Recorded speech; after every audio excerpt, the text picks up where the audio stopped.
Michael DeSanta's relationship with Steve Haines is the clearest example of GTA 5 tearing apart the idea that law enforcement is morally superior to criminals. Their conflict isn't just personal, it's philosophical.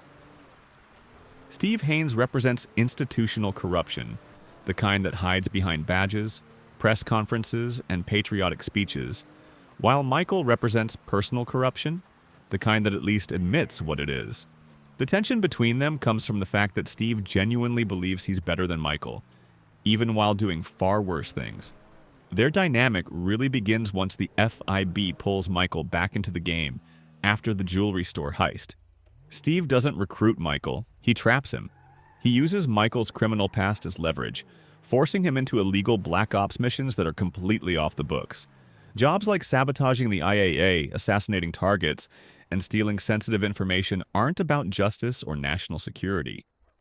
They're about Steve climbing the bureaucratic ladder. Michael becomes a disposable asset, a deniable tool who takes all the risk while Steve collects the credit. What makes this relationship especially toxic is how Steve constantly moralizes his actions. He lectures Michael about being a bad guy while ordering him to commit terrorism, murder, and espionage. The torture mission by the book is the peak of this hypocrisy.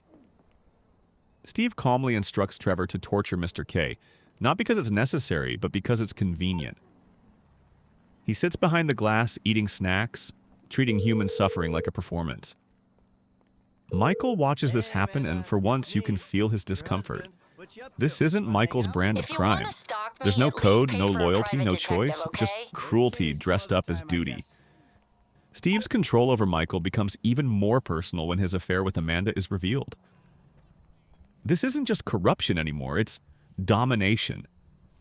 Steve uses the affair as another layer of leverage, reminding Michael that he can destroy his family just as easily as his freedom. It's one of the few moments where Michael is truly powerless. Guns don't help. Money doesn't help. Steve's power comes from systems Michael can't shoot his way out of. That's why Steve Haines' death in Ending C is so important.